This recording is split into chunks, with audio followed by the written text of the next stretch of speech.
the question of assassination, I will wait for you to play that clip. Play it now. You will tell us, because we all speak the language that the Gachagua speaks. They are here telling us about uniting the country. I don't know if Mwangangi has views on what Gachagua has been saying about this country being a company. He has no shares in that company and he knows it. Oh. And he's here defending it. If you want to unite the country, you don't speak the kind of language that we are hearing from Gachagua. And we have said you will not threaten us. He is threatening us that if it was Mishuki, those people who helped themselves to public food, that would be in jail, or you are going to kill people or jail people for eating their own food. Okay. That is absolute rubbish. And good evening and welcome back to Havana Media. My name is Sifuna, and as usual, I'm going to be your host for today. Now, we know very well that regarding Gachagua's impeachment motion yesterday ended at the parliament, and right now the case has been taken now to a higher office or a higher level, that is the Senate. And now the Senate is where now all the determinants, everything is going to be determined there. There is something that I really love. I've really enjoyed something. You know, in as much as maybe we can be saying that Rigathi Gachagua committed this crime, Rigathi Gachagua did this and that, there are a lot of things that we also need to consider. There is a statement that Edwin Sifuna have said, and that one at least has given will give Rigathi Gachagua hope that he might be protected at the Senate, because senators have said that that they have to give Rigathi Gachagua room for him to explain himself, because right now every eye is on the Senate. And what I know is that the brains that we have at the parliament are different from the senators. The members of parliament have got no, let me just say that they have got no, their brains are not working, because how can you just decide to blame someone simply because maybe you feel like you want to be a leader, so people like Kimani Chungwa. And mark my words, I'm saying this thing on this platform, mark my words, that if there is someone that will fail terribly, if there is someone that is even his impeachment or any other thing will really everybody will support, is Kimani Chungwa. Kimani Chungwa will have no room even to defend himself. He will have no room even to say anything concerning his leadership, because if immediately Rigathi Gachagua will be impeached, that will be the end of Kimani Chungwa, because all along he has been the one who has been supporting this thing. Like everything you say, I was listening to Kimani Chungwa yesterday. Everything that he says, he includes God. He includes God. You are including God, and yet your behaviors do not even resemble that God. To end the balkanization of our country into ethnic fiefdoms under the control of warlords, we must send Rigathi Gachagua home today. To end divisive politics in our country, Rigathi must. To end the culture of impunity, conflict of interest, abuse of office, state capture, and corruption in high office, Rigathi must. For accountability, for there to be integrity in the political governance of our country, Rigathi Gachagua must. For leaders in high office to bear policy and political responsibility, Rigathi Gachagua must. For national unity, for the fight against graft to bear fruit, for peace and prosperity of our nation as one indivisible whole, one nation under one flag, one people who love their country, who love peace, who want to see a cohesive and working government serving them. Rigathi must. Rigathi must. I submit, Rigathi must go. I see. So if there is someone that will fail, is Kimani Chungwa.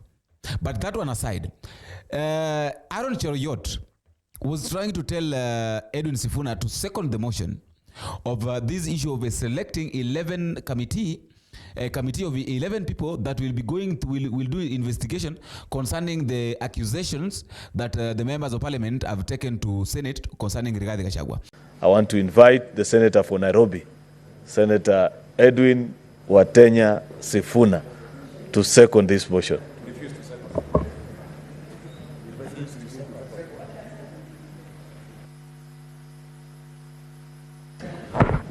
Thank you, Honorable Speaker. As you have indicated in your communication, indeed this is a matter that is extremely unique, that has elicited immense public attention, and therefore, Honorable Speaker, given the mood of the House and especially on the minority side, I respectfully decline to second that motion. Because right now, when the case went to the parliament, Rigathi Gachagua was the accused. Right, and the accuser was this member of parliament, this MP, I don't know, is Mutuku or what. But right now, at the Senate, the accusers are the members of parliament.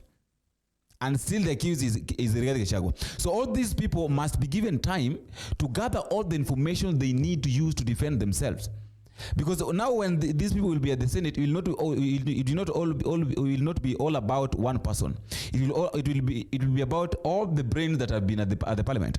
And I had this senator who was sent away, Mutulu, saying that every eye right now, that is, the senator of Kitui said that every eye right now is on the parliament or at the Senate, because they are focusing on what the decision that the senators are going to make. By Senator Cheragei and Senator Medhu sit very well. That the Speaker, the assurance you have given that both parties will have sufficient time to prosecute their cases and to do what they have to do.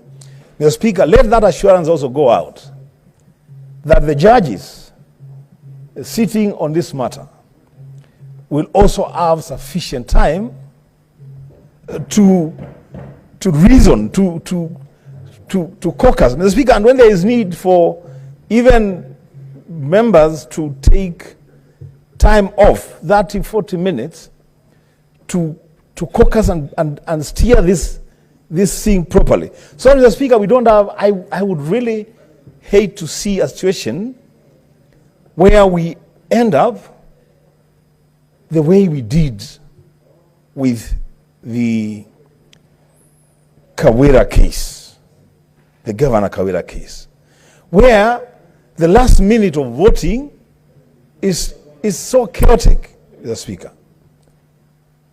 Mr. Speaker, one other thing that you may also Senator Kadure, just let him conclude so that I just give directions on this matter. Let us not prolong this debate. Mr. Speaker, let me just conclude by saying the other thing that you may also guide us now and into the debate is try and teach us on the issue of patience. People should patiently listen to others. Just conclude. And especially when I express an opinion that is not in line with your opinion. What is your point of order, Senator? Oh, my goodness. You're really insisting. Thank you, Mr. Speaker, sir.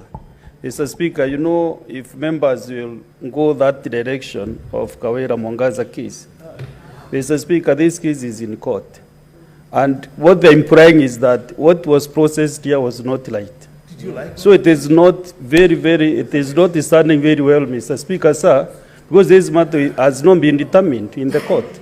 And one of the issues that has been raised by the parties is that some of the members did not vote. There was no time for discussion and all those matters, Mr. Speaker.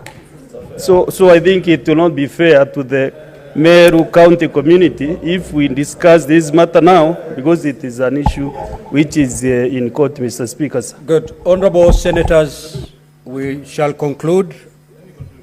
No, it's me to conclude, Senator Wambua. Now, this is my direction, and it's very much what I've already directed. Honorable Wambua,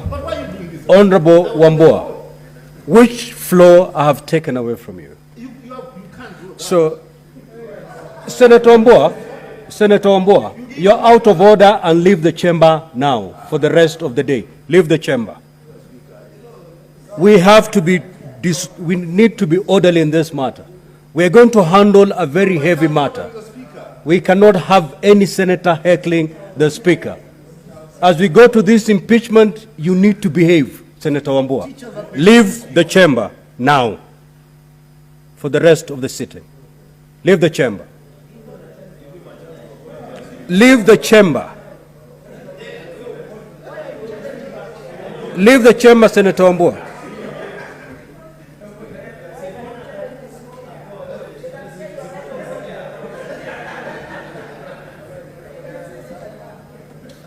Honorable Senators, the chapter we are just about to open.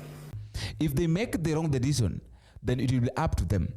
And they are giving these people time to look for clear evidence, to look for every source, everything that they can use to defend themselves and they can use to accuse Rigathi Gachagua of. And I've just said that I'm very happy with Edwin Sifuna. Edwin Sifuna tell Aaron Cheruiyot very clearly that I cannot support such kind of thing. I cannot support this. I cannot second that motion. And we know very well that any motion that has not been seconded by anybody cannot go anywhere, and that will be the end of it.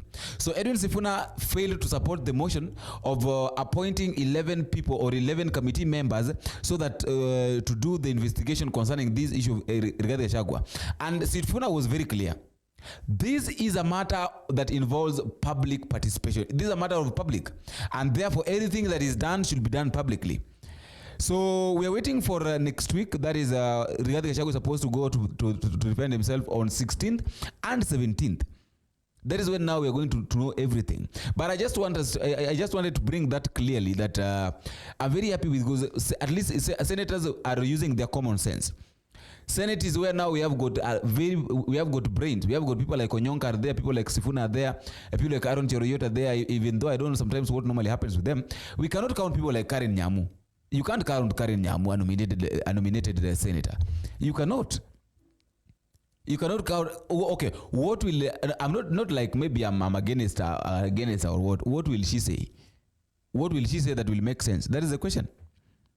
After all, guys, that is all I have for today. Let me also know what you think at the comment section concerning Edwin Sifuna declining to support the motion of nominating or selecting 11 members so that they can go on, so they can carry the investigation concerning what Rigathi Gachagua has been accused of. Until we meet again, I've been your host, Boniface Sifuna.